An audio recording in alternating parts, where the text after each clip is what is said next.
प्रतियोगी या विभागीय परीक्षाओं की तैयारी कर रहे हैं, उनका आज के इस सत्र में बहुत-बहुत स्वागत है। नमस्कार। आज हम सरकारी सेवा नियमों के एक बहुत ही महत्वपूर्ण हिस्से को समझने वाले हैं, मौलिक नियम और पूरक नियम, यानी FRSR। जी, इसमें भी हम खास तौर पे ध्यान देंगे नियम 49 से लेकर 51A तक। जी हाँ। और ये नियम परीक्षाओं के लिहाज से काफी अहम है, खासकर जब सवाल नियुक्तियों के संयोजन मतलब कॉम्बिनेशन ऑफ अपॉइंटमेंट्स या फिर भारत से बाहर प्रतिनियुक्ति यानी डेप्यूटेशन आउट ऑफ इंडिया से जुड़े हों। बिल्कुल। ये सिर्फ कह सकते हैं नियम नहीं है, बल्कि ये दिखाते हैं कि सरकारी व्यवस्था असल में कैसे काम करती है, कैसे अलग-अलग हालात में कर्मचारियों के वेतन और जिम्मेदारियों को संभाला जाता है। हाँ, ये तो है। तो हमारा मकसद है इन नियमों की परतों को खोलना, उन्हें आसान भाषा में समझना, ताकि परीक्षा में इनसे जुड़ा कोई भी सवाल मुश्किल ना लगे। बिल्कुल। तो तैयार हैं? चलिए शुरू करते हैं नियम 49 से, जो अध्याय 6 यानी नियुक्तियों का संयोजन का हिस्सा है। जी। नियम 49 की मूल भावना ये है कि सरकार अगर जरूरत समझे तो किसी एक सरकारी कर्मचारी को जो पहले से ही किसी पद पर काम कर रहा है, चाहे वो स्थायी हो या स्थानापन्न, हम्म। उसे अस्थायी रूप से मतलब टेम्पररी मेजर के तौर पर एक या एक से ज्यादा दूसरे स्वतंत्र पदों की जिम्मेदारी भी सौंप सकती है। हाँ, और सबसे बड़ा सवाल जो दिमाग में आता है भाई, ऐसे में वेतन का क्या होगा? यहीं पर नियम 49 के अलग-अलग उपनियम काम आते हैं। सही। सबसे पहले देखते हैं नियम 49 उपनियम आई। मान लीजिए कोई कर्मचारी अपने ही ऑफिस में है, अपना सामान्य काम तो कर ही रहा है, उसके अलावा उसी कैडर या प्रमोशन लाइन में किसी ऊंचे पद का पूर्ण प्रभार मतलब फुल चार्ज संभालता है। हाँ, पूर्ण प्रभार यह शब्द यहाँ बहुत महत्वपूर्ण है।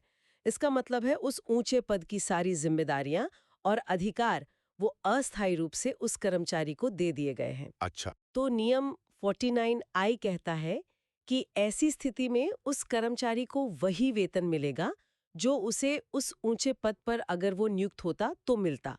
मतलब उसे हायर पोस्ट की सैलरी मिलेगी। अच्छा, तो सैलरी बढ़ जाएगी, लेकिन इसमें एक पेच भी है शायद। हाँ, एक क्लॉज है। जैसे नियम 35 के तहत जो सक्षम अधिकारी है मतलब कॉम्पिटेंट अथॉरिटी, वो चाहे तो इस बढ़े हुए वेतन को कुछ कम भी कर सकता है। जी हाँ, बिल्कुल। अगर उन्हें लगता है कि कर्मचारी शायद उस ऊंचे पद की सभी जिम्मेदारियां पूरी तरह नहीं निभा पा रहा, तो ये अधिकार उनके पास रहता है। हम्म। और एक और बहुत जरूरी बात जो नियम 49 आई में कही गई है, कर्मचारी को अपने मूल यानी जो उसका निचला पद है, उसके काम करने के लिए कोई अतिरिक्त वेतन नहीं मिलेगा। अच्छा, कोई एक्स्ट्रा पे नहीं। जी नहीं। इसके पीछे लॉजिक ये है कि उसे ऊंची जिम्मेदारी के लिए ऊंचा वेतन दिया जा रहा है, तो निचले पद के काम को उसी में शामिल माना जाएगा। ठीक है, ये स्थिति तो समझ आ गई। अब आते हैं नियम 49 उपनियम II पर। ये एक थोड़ी अलग स्थिति लगती है। जी, थोड़ी अलग है। यहाँ कर्मचारी को एक ही ऑफिस में एक ही कैडर के दो पदों का दोहरा प्रभार दिया जाता है। और सबसे खास बात, दोनों पदों का वेतनमान बिल्कुल एक जैसा है, मतलब आइडेंटिकल स्केल्स ऑफ पे। अच्छा, एक ही ऑफिस, एक ही कैडर और सैलरी स्केल भी सेम। जैसे बिल्कुल। मान लीजिए एक ही ऑफिस में दो सेक्शन ऑफिसर हैं। दोनों का वेतनमान समान है और एक छुट्टी पर चला जाता है तो दूसरे को उसका काम भी देखने को कह दिया गया है। हम्म। तो नियम 40(2) कहता है कि ऐसी स्थिति में चाहे ये दोहरा प्रभार कितने भी समय के लिए हो, कर्मचारी को कोई अतिरिक्त वेतन नहीं मिलेगा। कोई अतिरिक्त वेतन नहीं? अरे, ये थोड़ा अजीब नहीं लगता? काम तो बढ़ गया। हाँ, पहली नजर में लग सकता है, लेकिन शायद इसके पीछे सोच ये है कि जब वेतनमान समान है तो जिम्मेदारी का स्तर भी लगभग बराबर ही होगा और शायद काम का बोझ इतना ज्यादा नहीं बढ़ता कि अतिरिक्त वेतन देना जरूरी हो जाए। हम्म। लेकिन यहाँ एक महत्वपूर्ण परंतुक है, मतलब प्रोवाइजो, जो परीक्षा के लिए बहुत जरूरी हो सकता है। हाँ, परंतु ये तो अक्सर सवाल बनवाते हैं। बताइए क्या है वो? परंतु ये कहता है कि अगर उस अतिरिक्त पद के साथ कोई विशेष वेतन यानी स्पेशल पे जुड़ा हुआ है। अच्छा, स्पेशल पे। हाँ, मान लीजिए उस पद पर कुछ विशेष प्रकार की जिम्मेदारी है या कोई कठिनाई है जिसके लिए अलग से स्पेशल पे मिलता है, तो कर्मचारी को वो विशेष वेतन जरूर मिलेगा, भले ही दोनों पदों का मूल वेतनमान समान क्यों ना हो। ओह! तो मतलब मूल वेतन भले ही ना बढ़े, पर अगर स्पेशल पे वाला पद है तो वो स्पेशल पे मिल जाएगा। ये वाकई एक बारीक अंदर है। जी, और परीक्षा में ध्यान रखने लायक है। हाँ, अब मामला और दिलचस्प होने वाला है। नियम 49 उपनियम 3 के साथ यहाँ स्थितियां और भी अलग हैं। जी बिल्कुल। उपनियम 3 तब लागू होता है जब किसी कर्मचारी को ऐसे अतिरिक्त पद या पदों का प्रभार दिया जाता है जो या तो उसके अपने ऑफिस में नहीं है हम्म। या फिर है तो उसी ऑफिस में लेकिन उसके अपने कैडर या प्रमोशन लाइन में नहीं है। यानी काम की प्रकृति या जगह बिल्कुल अलग हो सकती है। तो ऐसे बिल्कुल अलग काम या अलग जगह के लिए वेतन कैसे तय होगा, ये तो जानना जरूरी है। हाँ, यहाँ नियम थोड़ा कह सकते हैं उदार है। सबसे पहले उसे उस पद का वेतन मिलेगा जो इन सभी पदों में मतलब उसका मूल पद और अतिरिक्त पद मिलाकर सबसे ऊंचा हो। अच्छा, हाईएस्ट सैलरी मिलेगी। जी, अगर वो 2 से ज्यादा पद संभाल रहा है तो जो भी पद सबसे ऊंचे वेतनमान वाला है उसे उस पद का वेतन मिलेगा। ठीक है, ये तो हुआ मूल वेतन। क्या कुछ अतिरिक्त भी मिलेगा? काम तो ज्यादा है। हाँ, यहीं पर एक महत्वपूर्ण प्रावधान आता है। उसे अतिरिक्त पद या पदों के अनुमानित वेतन मतलब प्रिज्यूमटिव पे का 10% अतिरिक्त वेतन के रूप में मिलेगा। प्रिज्यूमटिव पे, जी, ये क्या होता है? प्रिज्यूमटिव पे का मतलब है वो वेतन जो वह उस अतिरिक्त पद पर अगर नियमित रूप से नियुक्त होता तो पाता। अच्छा, उस पोस्ट की जो रेगुलर सैलरी होती, जी, उसका 10%? जी हाँ, उसका 10% अतिरिक्त। 10% अतिरिक्त, ये तो अच्छी बात है। लेकिन क्या ये हमेशा मिलेगा, जब भी ऐसा चार्ज दिया जाए? नहीं, यहीं पर परीक्षा के लिए सबसे महत्वपूर्ण बिंदु है। ये 10% अतिरिक्त वेतन तभी मिलेगा जब अतिरिक्त प्रभार की अवधि 45 दिनों से ज्यादा हो। अच्छा, 45 दिन से ज्यादा। लेकिन 3 महीने यानी लगभग 90 दिन मान लें, उससे ज्यादा ना हो। ओह, 45 डेज से ज्यादा और 3 महीने तक। हम्म, ये समय सीमा 45 डेज टू 3 मंथ्स और ये प्रतिशत 10% ऑफ प्रिजम्पटिव पे। बिल्कुल, ये दोनों ही परीक्षा में पूछे जाने वाले क्लासिक सवाल हैं। बिल्कुल। साथियों, इस बिंदु को खास तौर पर नोट कर लें। और हाँ, अगर आप ऐसे ही महत्वपूर्ण नियमों के विस्तृत नोट्स और अपडेट्स चाहते हैं तो डिस्क्रिप्शन में दिए गए हमारे व्हाट्सएप ग्रुप का लिंक जरूर देखें और उसे ज्वाइन करें। वहां आपको काफी मदद मिल सकती है। बिल्कुल सही कहा। और देखिए, इस नियम से जुड़ा एक परंतुक भी है जो प्रशासनिक नियंत्रण दिखाता है। अच्छा, इसमें भी परंतुक है। जी, अगर किसी खास वजह से कर्मचारी को 3 महीने से ज्यादा के लिए ये अतिरिक्त प्रभार देना जरूरी हो जाए, तो 3 महीने के बाद भी ये 10% अतिरिक्त वेतन जारी रखने के लिए भारत सरकार के कार्मिक और प्रशिक्षण विभाग यानी डीओपीटी की खास मंजूरी लेनी होगी। डीयूपीटी की मंजूरी। जी, बिना डीओपीटी की सहमति के 3 महीने बाद ये अतिरिक्त वेतन अपने आप बंद हो जाएगा। यानी 3 महीने से ज्यादा के लिए डीओपीटी की हरी झंडी जरूरी है। हम्म, ये सुनिश्चित करता है कि ऐसी व्यवस्थाएं बिना वजह लंबी न खिंचें। हम्म। ठीक है, समझ गया।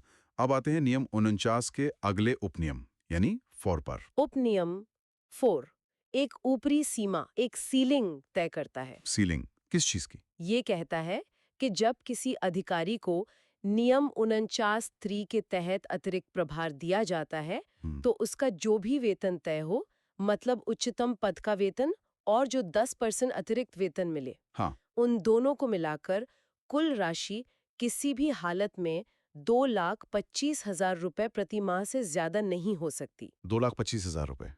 ये आंकड़ा कहाँ से आया? ये फिक्स है? जी, ये राशि भारत सरकार में जो उच्चतम वेतन स्तर है, जैसे कैबिनेट सचिव का वेतन, उसके बराबर है। अच्छा। इसका मकसद ये है कि अतिरिक्त जिम्मेदारियों के कारण किसी भी अधिकारी का कुल वेतन देश के सर्वोच्च प्रशासनिक अधिकारी के वेतन से ज्यादा न हो जाए। ये भी परीक्षा के लिए एक महत्वपूर्ण आंकड़ा है, इसे याद रखना चाहिए। बिल्कुल, 2,25,000 रुपए। नोटेड। अब नियम 49 का उपनियम वी देखते हैं। यहाँ फिर से प्रभार के प्रकार की बात आ रही है। जी हाँ, हमने पहले पूर्ण प्रभार यानी फुल चार्ज की बात की थी। उपनियम वी बात करता है चालू प्रभार यानी करंट चार्ज। Current charge. जी, ये कहता है कि अगर किसी कर्मचारी को किसी दूसरे पद के केवल नियमित रोजमर्रा के काम मतलब रूटीन ड्यूटीज निपटाने के लिए चालू प्रभार दिया जाता है, तो उसे कोई अतिरिक्त वेतन नहीं मिलेगा, चाहे ये व्यवस्था कितने भी समय तक चले। तो पूर्ण प्रभार और चालू प्रभार, इनमें मुख्य अंतर क्या है? परीक्षा के लिहाज से ये जानना जरूरी लगता है। बिल्कुल जरूरी है।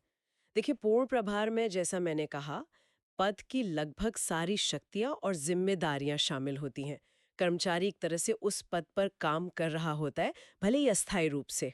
हम्म। जबकि चालू प्रभार का उद्देश्य सिर्फ ये होता है कि उस पद से जुड़े रोजमर्रा के जरूरी काम न रुके, जब तक कि उस पद पर कोई नियमित नियुक्ति न हो जाए या वो अधिकारी वापस ना आ जाए। मतलब बस गाड़ी चलती रहे। अच्छा, बस रूटीन काम देखना। हाँ, क्योंकि इसमें पूरी जिम्मेदारी नहीं होती, इसलिए इसके लिए अतिरिक्त वेतन का प्रावधान नहीं है। ये अंतर समझने से परीक्षा में गलती की गुंजाइश कम हो जाती है। बहुत बढ़िया तरीके से समझाया। ये अंतर स्पष्ट हो गया। अब नियम 49 का आखिरी हिस्सा, उपनियम वी, ये भत्तों मतलब अलाउंसेस के बारे में है। जी, ये कहता है कि अगर अतिरिक्त प्रभार वाले पद या पदों के साथ कुछ खास भत्ते जुड़े हैं, जैसे प्रतिपूरक भत्ता, कंपनसेटरी अलाउंस या सत्कार भत्ता, समट्री अलाउंस। हाँ, तो कर्मचारी को वो भत्ते मिलेंगे या नहीं, और मिलेंगे तो कितने, ये केंद्र सरकार तय करेगी। अच्छा, ये सरकार तय करेगी। क्या इसमें भी कोई सीमा है, जैसे सैलरी में थी? हाँ, इसका परंतु कथन कहता है कि कर्मचारी को मिलने वाले कुल भत्ते, मतलब उसके मूल पद और अतिरिक्त पद या पदों के मिलाकर उन सभी पदों से जुड़े कुल भत्तों की योग से ज्यादा नहीं हो सकते। मतलब टोटल अलाउंस सारे पदों के कुल अलाउंस से ज्यादा नहीं होंगे। बिल्कुल, सरकार ये तय कर सकती है कि उसे कौन-कौन से भत्ते मिलेंगे, लेकिन कुल मिलाकर उसे उन सभी पदों के लिए निर्धारित भत्तों की कुल राशि से ज्यादा भुगतान नहीं किया जाएगा। ठीक है। तो ये था नियम 49 का पूरा विश्लेषण।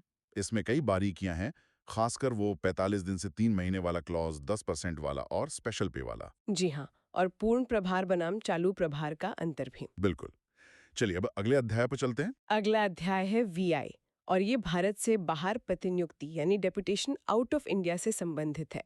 इसकी शुरुआत होती है नियम 50 से। नियम 50 बक्स सीधा और छोटा सा लगता है। ये कहता है कि केंद्र सरकार की पूर्व स्वीकृति मतलब प्रीवियस अप्रूवल के बिना किसी भी सरकारी कर्मचारी को भारत से बाहर प्रतिनियुक्ति पर नहीं भेजा जा सकता। बिल्कुल, ये एक तरह से गेटवे नियम है, मतलब पहला कदम यही है। विदेश में किसी भी सरकारी काम के लिए भेजने से पहले केंद्र सरकार की हरी झंडी जरूरी है। क्यों? मतलब इसका कारण क्या है? देखिए, इसके कई कारण हैं। राष्ट्रीय हित देखना होता है, वित्तीय बोझ का आकलन करना होता है, प्रशासनिक जरूरत है या नहीं, ये सब देखना होता है। तो ये नियंत्रण जरूरी है, इसमें कोई अपवाद नहीं है। ठीक है, तो मंजूरी तो लेनी पड़ेगी। अब आते हैं नियम 51 पर, जो विदेश में प्रतिनियुक्ति के दौरान वेतन और भत्तों की बात करता है।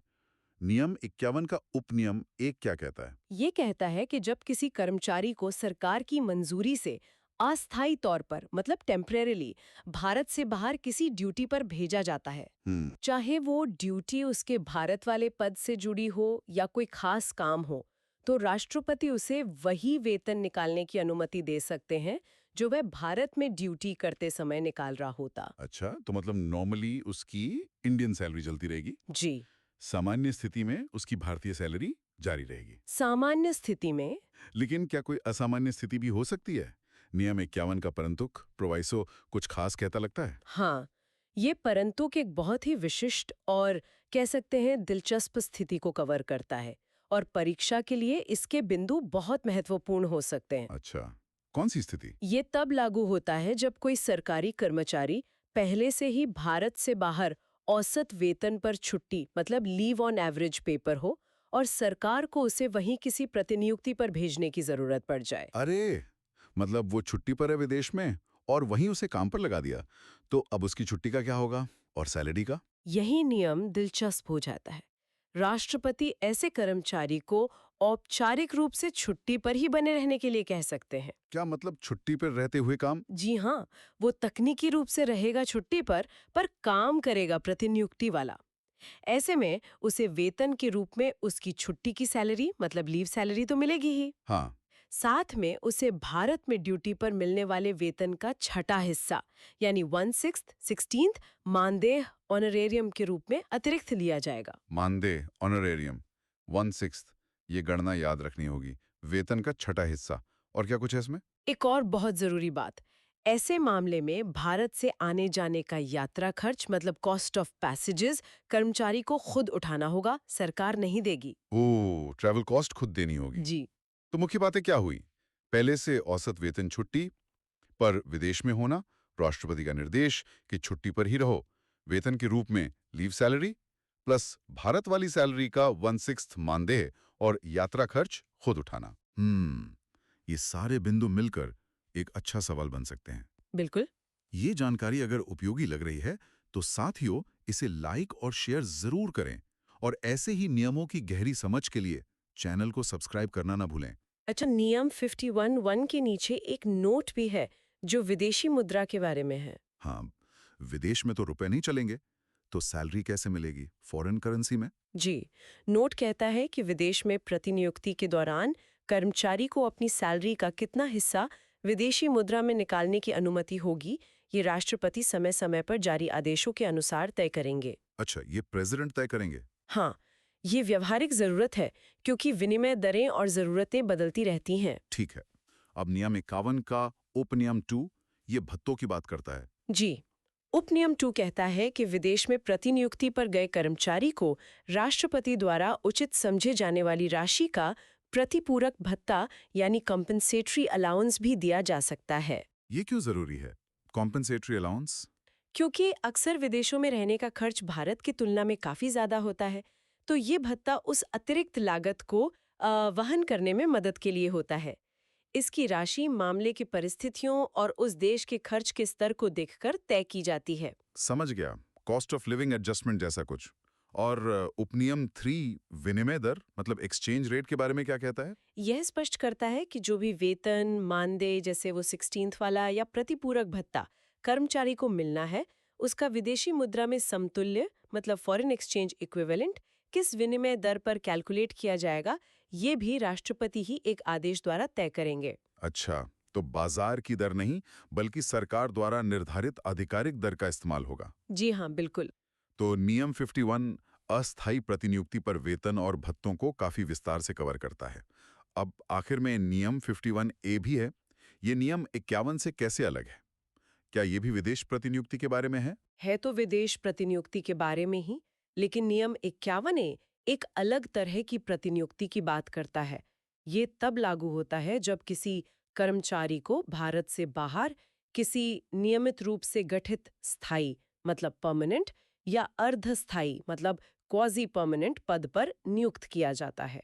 हम्म, परमानेंट या क्वाजी परमानेंट पोस्ट? और खास बात यह है कि वो पद उस कर्मचारी की अपनी सेवा या कैडर का हिस्सा नहीं होता। मतलब ये किसी खास प्रोजेक्ट या अस्थायी काम के लिए नहीं, बल्कि एक रेगुलर टाइप की विदेशी पोस्टिंग है जो उसके अपने कैडर से बाहर है। जैसे मान लीजिए कोई आईएफएस अधिकारी नहीं है, पर उसे किसी दूतावास में किसी स्थायी पद पर भेजा जाता है। बिल्कुल सही समझा आपने। तो उसका वेतन कैसे तय होगा? क्या नियम 51 वाले नियम लगेंगे? नहीं, ऐसी स्थिति में नियम 51 के प्रावधान लागू नहीं होते। नियम 51 ये कहता है कि उसका वेतन केंद्र सरकार द्वारा जारी विशेष आदेशों के अनुसार विनियमित मतलब रेगुलेट किया जाएगा। अच्छा, तो सरकार अलग से ऑर्डर निकालेगी? जी, यानी हर ऐसे मामले के लिए सरकार अलग से तय करेगी कि वेतन क्या और कैसे मिलेगा, जो उस पद और प्रतिनियुक्ति की शर्तों पर निर्भर करेगा। बहुत स्पष्ट। तो नियम 51 मुख्य रूप से अस्थायी विदेशी प्रतिनियुक्ति के लिए है, जबकि 51 ए स्थायी या अर्धस्थायी पदों पर कैडर से बाहर की विदेशी पोस्टिंग के लिए है, जहां वेतन निर्धारण सरकार के विशेष आदेशों से होता है। एकदम सही, यही मुख्य अंतर है। तो दोस्तों, ये थी एफएसआरएस के नियम 49, 50, 51 और 51 ए पर हमारी आज की विस्तृत चर्चा। जी, हमने देखा कि कैसे एक ही समय में एक से ज्यादा पदों का चार्ज लेने पर वेतन की गणना होती है, चाहे वो ऊंचा पद हो, समान वेतन वाला पद हो या बिल्कुल अलग ऑफिस या कैडर का पद हो। और हमने पूर्ण प्रभार और चालू प्रभार का अंतर भी समझा, जो काफी महत्वपूर्ण है। बिल्कुल।